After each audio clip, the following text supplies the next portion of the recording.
कि अभी आपको ये समझ में आ गया कि ऑक्सीडेशन और रिडक्शन हो रहा है, ठीक है। अब नेक्स्ट चीज़ ये है कि आपने क्या कभी ऑक्सीडेशन और रिडक्शन को अपनी नॉर्मल लाइफ में होते हुए देखा है? आपने देखा कहीं? अरे लोहे पे जंग लगते हुए देखा कहीं पे लोहा पड़ा हुआ था उस पर जंग लग रही है, तो वो ऑक्सीडेशन का ही पार्ट है। आप लोगों ने कहीं देखा है इसको छोड़ करके? है ऑक्सीडेशन कहीं और पे होते हुए देखा?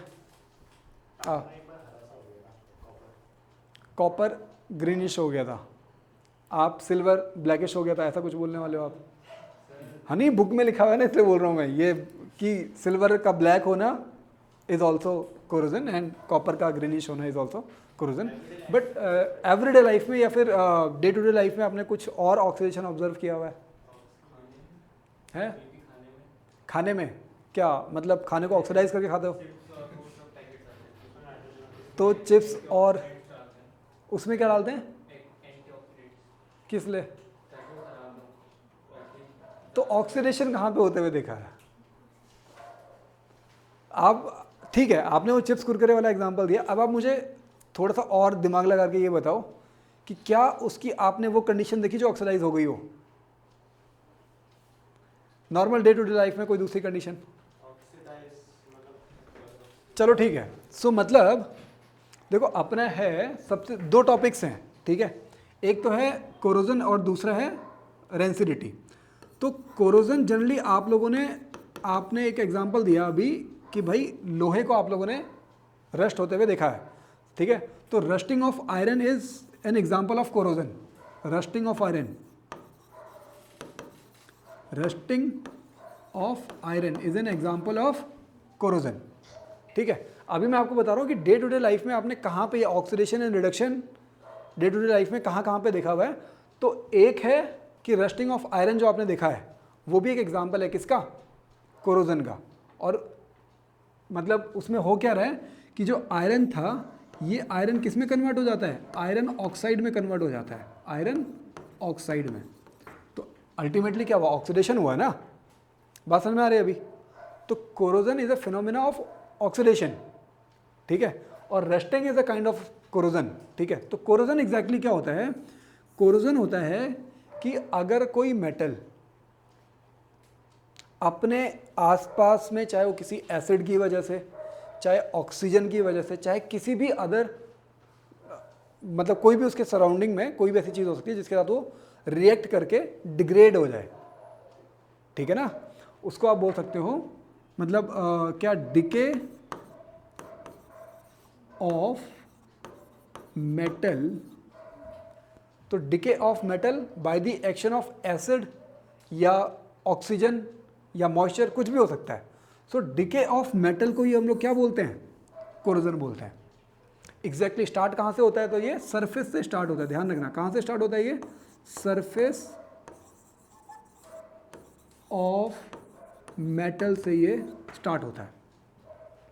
कहाँ से स्टार्ट होता है? Surface of metal. भाई मेटल मान लो अगर ये मेटल है, ठीक है, अगर ये मेटल है और सराउंडिंग की कोई चीज़ इसको ख़राब कर रही है, तो ऐसा तो है नहीं कि पाइप बना करके अंदर जा करके फिर ख़राब करेगी उसको, ऐसा तो है नहीं, ठीक है। सराउंडिंग की कोई चीज़ अगर ख़राब करेगी तो उसके सरफेस से ही ख़राब करना शुरू करेगी। इसी वजह से अगर आपने कहीं पर रस्टिंग ऑफ आयरन होते हुए देखा है ना, तो उसको बचाने का तरीका क्या है? मान लो ये कोई आयरन की, मान लो ये कोई प्लेट है आयरन की, ठीक है, और आप इसको साइड से देख रहे हो तो ये आयरन की प्लेट है। अगर उस पर जंग लगा हुआ तो मान लो ये उस पर जंग लगा हुआ दिख रहा है आपको, ठीक है। आपको इसको अगर बचाना है क्या करना पड़ेगा आपको? पेंट। अगर आपने इसके ऊपर ही पेंट कर दिया ना, हाँ समझ में आ रहा है अभी? क्योंकि जब आप इसको घिसोगे ना, जब आप इसको ऊपर की सरफेस को घिसोगे तो, क्योंकि आपको मैंने क्या बताया कहाँ पे सरफेस फिनोमेना है ये, तो वहाँ तक सरफेस को घिस दो, साफ कर दो, जहाँ तक आपको प्योर मेटल मिल जाए। जब प्योर मेटल मिल जाएगा उसके ऊपर आप क्या कर दो? पेंट कर दो। जब आप उसके ऊपर पेंट कर दोगे तो बाहर का जो एटमॉस्फेयर है वो उसके साथ कंबाइन नहीं हो पाएगा और आपका जो मेटल है वो सेफ रहेगा, ठीक है। सो आपको ये समझ में आया कोरोजन क्या होता है, ठीक है। तो कोरोजन समझ में आ गया और आपको ये भी समझ में आ गया कि ये डिके ऑफ मेटल है और ये सरफेस, मतलब सरफेस से स्टार्ट होता है, ठीक है। और इसका एक एग्जांपल क्या है? रस्टिंग ऑफ आयरन, ठीक है। या फिर सिल्वर पे जो ब्लैक कोटिंग ऑन सिल्वर, क्या ब्लैक कोटिंग ऑन सिल्वर, ये भी किसका एग्जाम्पल है? कोरोजन का एग्जाम्पल है। या फिर ग्रीन कोटिंग ऑन कॉपर, वो भी किसका एग्जाम्पल है? कोरोजन का एग्जाम्पल है। ठीक है, ग्रीन कोटिंग ऑन कॉपर। अगर क्वेश्चन में आ जाए कि what is the reason behind black surface on silver, तो वो क्या होगा? कोरोजन। ठीक है, उसका रीजन हो जाएगा कोरोजन। अच्छा, ये भी समझ में आ गया। अब आगे देखते हैं, ये तो टॉपिक हो गया तुम्हारा कोरोजन। दूसरा है रेंसिडिटी।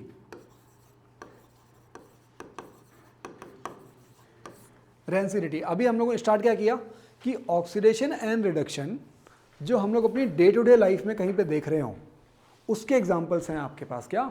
Corrosion and rancidity. समझ में आ गया? तो कोरोजन अब पता लग गया आपने कि आप अपनी नॉर्मल लाइफ में ऑक्सीडेशन होते हुए देखते हो, ये समझ में आ गया, in the form of corrosion. ठीक है, अब दूसरा एग्जाम्पल क्या है कि आप रेंसिडिटी भी ऑक्सीडेशन का ही एग्जाम्पल है। अच्छा, रेंसिडिटी में क्या हो रहा है? तो रेंसिडिटी में जिस भी फूड में, ठीक है, मतलब सिंपल ये है कि फूड में आप देखोगे कि उसका जो स्मेल है वो चेंज हो जाता है।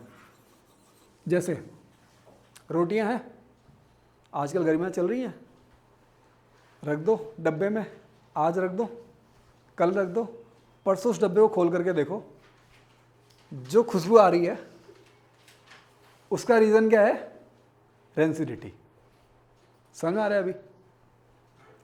अगर आपको लग रहा है कि नहीं यार उसमें खुशबू नहीं आई, तो आपको क्या करना है? आटा होता है, रोटी मत बनाओ अभी, आटे को एक डब्बे में बंद करके बाहर छोड़ दो 2-3 दिन के लिए, उसके बाद उसको खोल करके देखो, फिर उसको स्मेल करके देखो, तो वो जो चीज़ है वो क्या है? वो किसकी वजह से हो रहा है? रेंसिडिटी की वजह से। और जिस तरीके से आप लोग की स्मेल आ रही है, मेरे को लग रहा है कि सबने सूंघ रखा है ना। एक ही बार हुआ? फिर तो बहुत कम हुआ। हाँ, तो फूल गया होगा वो। हाँ, आप लोगों ने होते हुए देखा है? हो जाता, सबके घरों में ऐसा हो जाता है ना। तो वो जो हो रहा है वो क्या है? रेंसिडिटी है। ऐसे आपने अगर सब्जी दाल कुछ भी छोड़ दोगे ना, अगर इस तरीके से, ठीक है, तो कोई भी फूड थोड़े लंबे टाइम तक अगर आप उसको छोड़ दोगे तो वहाँ पे जो स्मेल चेंज उसकी हो रही है वो ड्यू टू ऑक्सीडेशन, और मेनली ऑक्सीडेशन जो उसके अंदर जो ऑयली सब्सटेंस होता है ना, उसके ऑक्सीडेशन की वजह से होता है। ठीक है ना? अच्छा, तो अभी आपको रेंसिडिटी समझ में आ गई कि जो फूड का जो स्मेल चेंज हो रहा है, और टेस्ट भी चेंज होता है भाई। टेस्ट भी चेंज होता है, वो ऑक्सीडाइज हो जाएगा। ठीक है, टेस्ट करके, मतलब ज़रूरी नहीं है कि वो पूरा ही ख़राब हो जाए तभी टेस्ट करके देखो, हल्का फुल्का जब स्मेल चेंज लगे तब उसको टेस्ट करके देखना, उसकी जो पहली जो उसकी टेस्ट था वो चेंज हो जाएगा। ठीक है, हल्का खट्टापन आ जाता है, ठीक है ना, हल्का खट्टापन आ जाता है, तो मतलब स्मेल और टेस्ट जो चेंज हो जा रहा है फूड का, उसका रीज़न क्या है? रेंसिडिटी है। समझ में आ रहा है अभी? अच्छा, तो अच्छा, और दूसरी चीज़ आपको ये भी पता चल गई कि रेंसिडिटी जो हो रहा है वो किसकी वजह से, ये जो चेंज ऑफ ये सब हो रहा है, अभी अभी आपने क्या पढ़ा? ऑक्सीडेशन पढ़ा है। सो ऑक्सीडेशन ही उसका मेन रीज़न है। ठीक है, रेंसिडिटी का मेन रीज़न क्या है? ऑक्सीडेशन। ठीक है ना? और मेनली जो ऑक्सीडेशन होता है वो किसका होता है?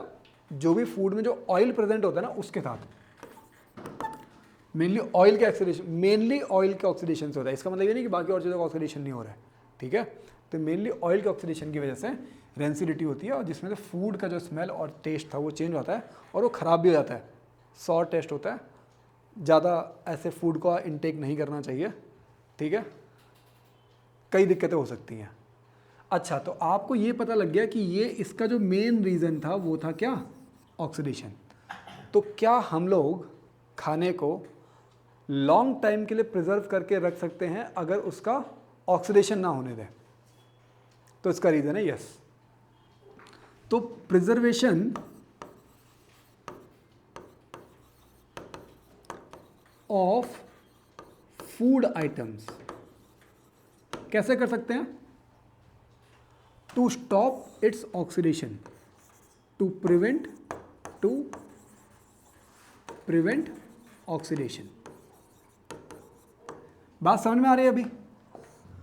भाई अगर आपको रेंसिडिटी से रोकना है, मतलब किसी फूड आइटम को काफ़ी लंबे समय तक बचा करके रखना है, तो आपको क्या करना पड़ेगा? प्रिवेंट करना पड़ेगा। किस चीज़ से? कि उसका ऑक्सीडेशन ना हो। तो इसी वजह से आपने देखा होगा कि जो चिप्स कुरकुरे के जो बैग्स हैं, जो चिप्स कुरकुरे जो आता है ना, देखते हो ना, इतना बड़ा सा बैग होता है, ठीक है, और उसमें इतना सा रखा होता है खाने के लिए, ठीक है, और फिर बाकी पूरी उसमें हवा भरी हुई है। तो वो एग्जैक्टली हवा नहीं होती है, उसमें जो एयर भरी हुई है, वो जो एयर है वो क्या है? वो है, क्या होता है वो? क्या? एंटीऑक्सीडेंट्स। मतलब वो चीज़ें जो उसको ऑक्सीडेशन से बचाती हैं। एंटीऑक्सीडेंट कौन सी चीज़ है ये? नाइट्रोजन।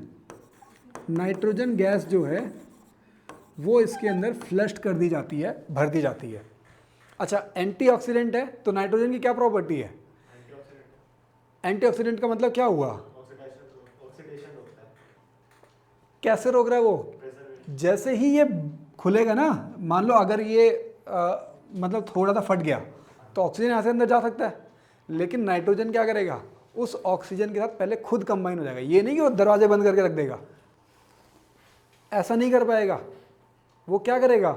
उस ऑक्सीजन के साथ खुद कंबाइन हो जाएगा। मतलब अगर इस फूड में भी थोड़ा आपने फ्लश करते समय अगर ऑक्सीजन रह गया होगा तो वो नाइट्रोजन क्या करेगा? उसको अपने साथ ऐड ऑन कर लेगा, ठीक है। अगर ये फट गया तो सारा जो नाइट्रोजन होगा वो पहले ऑक्सीजन के साथ खुद कंबाइन कर जाएगा, ठीक है, और आपका ये बचा करके रखेगा। और अगर ये पैक्ड है, फटा हुआ नहीं है, फिर तो वो प्रिजर्व करके रखेगा लॉन्ग टाइम तक। समझ में आया अभी तक? ठीक है, तो ये इस तरीके से एंटीऑक्सीडेंट, मतलब एंटीऑक्सीडेंट इस तरीके से काम करता है, ठीक है। तो आपको ये समझ में आ गया कि चिप्स या फिर कुरकुरे के बैग इतने बड़े क्यों बनाए जाते हैं। वैसे कंपनी वालों को इतना बड़ा तो नहीं बनाना चाहिए था।